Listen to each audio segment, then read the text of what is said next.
People, I have some good news and bad news. Good news is Jay-Z might be 100% innocent on these accusations that he ran a train with Diddy on a young woman at a party against her will. Bad news is this grand conspiracy and the downfall of Jay-Z might be paused for now because it looks like this person might be 100% cloud chasing.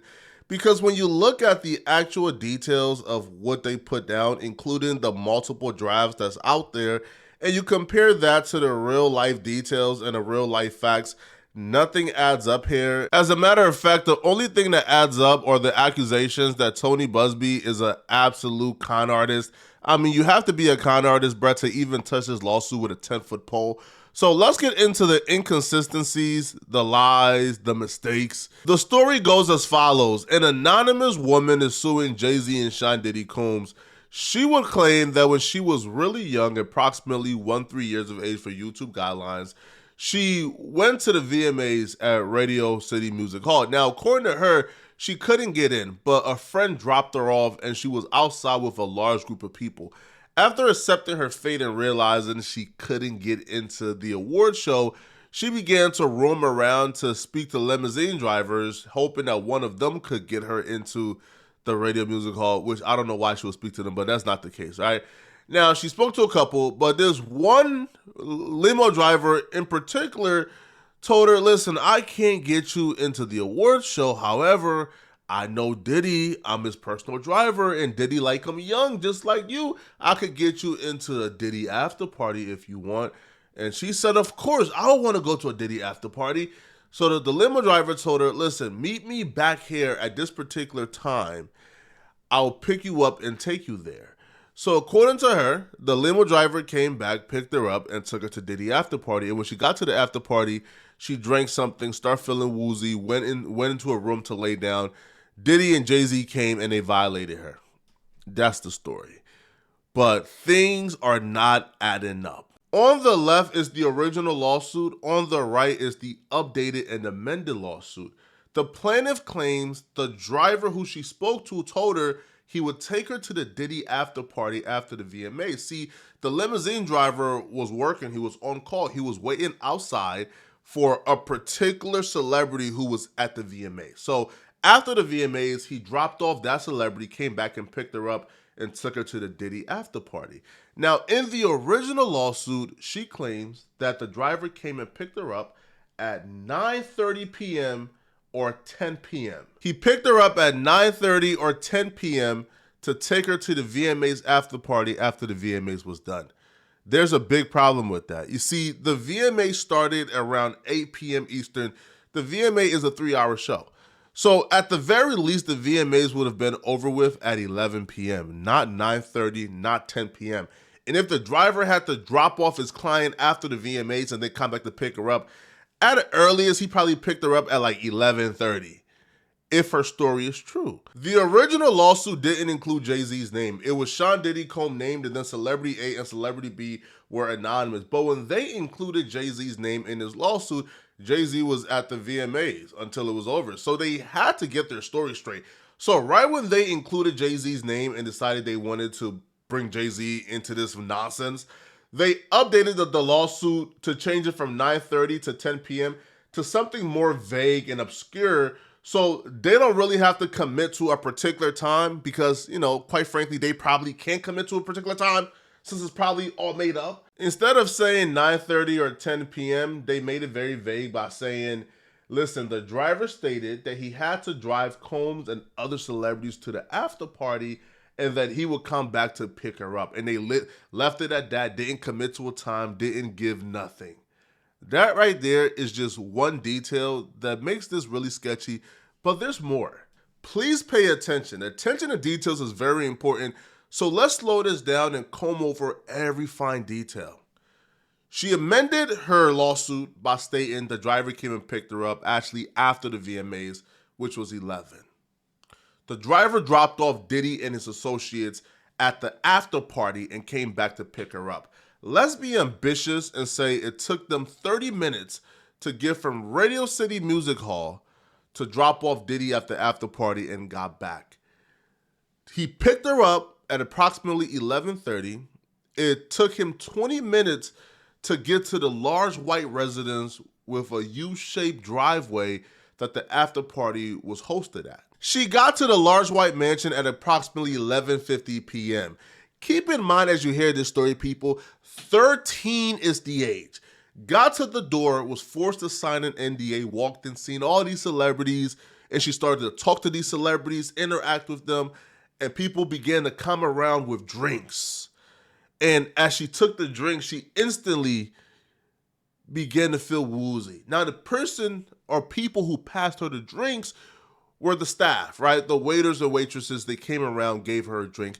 She took the drink and started feeling woozy almost automatically and went upstairs to find a room that she could lay down at. She found the room, and then Diddy and Puff came in the room soon after and violated her.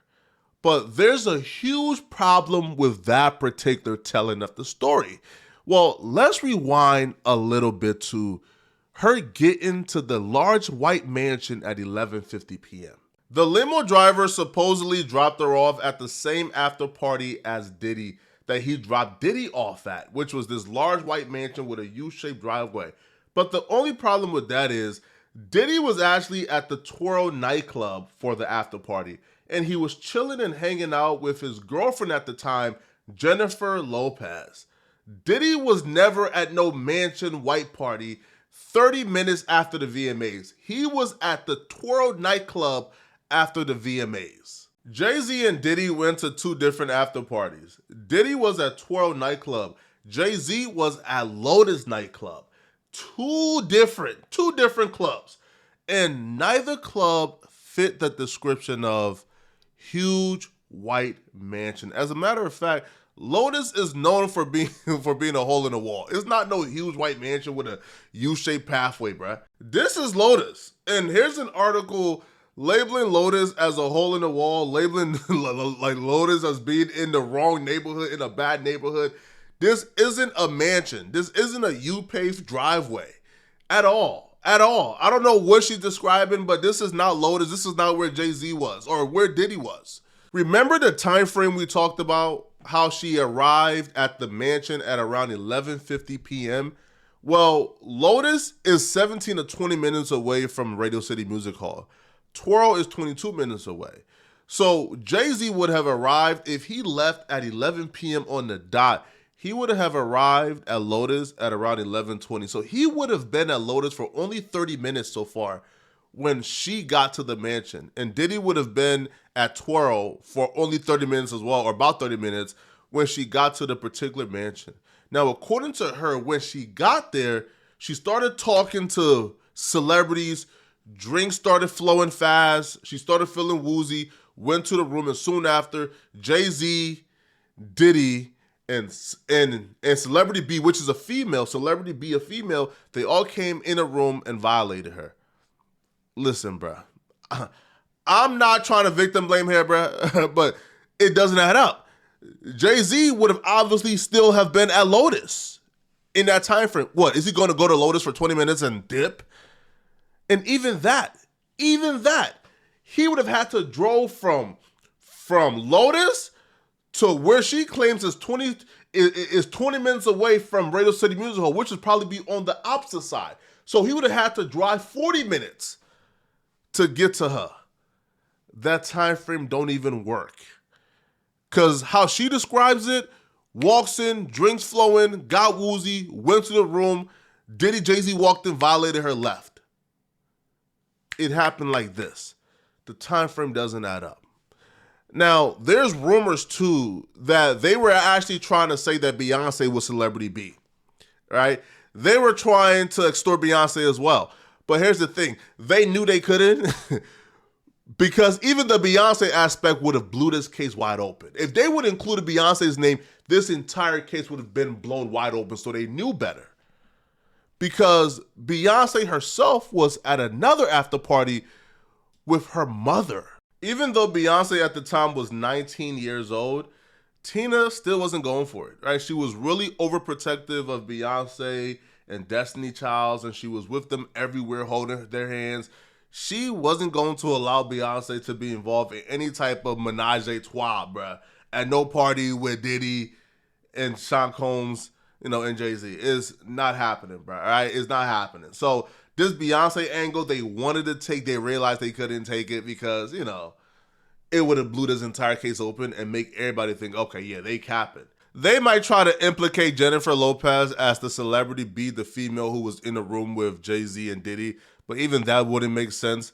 Diddy is dating the biggest pop star on the planet at that particular time, Jennifer Lopez, and she watched her boyfriend cheat on her with you, and stop it, bro. It doesn't make sense. The story we're supposed to believe is that Jay-Z went from his particular after party, teleported to this obscure mansion somewhere that was at another after party that Diddy also teleported to get there in time. And they both got together and violated you in a room while everybody, including the entire industry, was downstairs. Come on, bro. It doesn't make sense whatsoever, right? I don't see how this makes sense to anybody, bro. But y'all let me know, all right? Now, other people have theories, all right? People like Uncle Murder believes that Diddy is the one who's hiring people to sue Jay-Z to take the attention off of him. Yeah, I don't buy that either, but here's Uncle Murder's explanation. Okay, we got a crazy moment happening right here with this Jay-Z lawsuit. He got tied into the Diddy thing. A lot of people were shocked that he wouldn't just make it go away. Yeah. He had the opportunity, but he's gonna face this head on. My question is, you're from Brooklyn. You guys are the New York. I'm from Queens. Yeah. He's from Brooklyn. Brooklyn here, baby. So what do you think about this? You know what I think happened? I think Diddy paid somebody to say that shit about Jay to get the heat off of himself because Diddy looking bad out here. So I think he's trying to get the heat on Jay. I never thought like that. I think he paid somebody to put the heat on Jay. Gotta watch Diddy. He going through a lot right now. Keep it crawling. What do you think? I think if Diddy did this is like 4D chess. Plant a fake mole with the lawyer that's apparently representing 120 people against you. Plant one fake mole to sort of discredit his entire operation. Have that person get him to sue Jay-Z too to take the heat off of you. That would have, to be honest, after breaking it down, bro, I don't know, man. After breaking it down, it sounds like it would be plausible, bro, because Diddy don't got nothing to lose. Them including Diddy's name in the lawsuit, he ain't got nothing to lose because he's already accused of doing the worst. I don't know, man. Y'all let me know in the comment section. What do you guys think about this, all right? What do y'all think, man? Y'all think Diddy is behind this, man? Y'all think Jay-Z is guilty? Is Jay-Z innocent? Let me know. And if you're still watching, click on this video right here to find out how this wannabe alpha male Myron just destroyed his own podcast and ruined his co-host's life. Click on this video right here to find out what I'm talking about. Out of here, folks. Peace.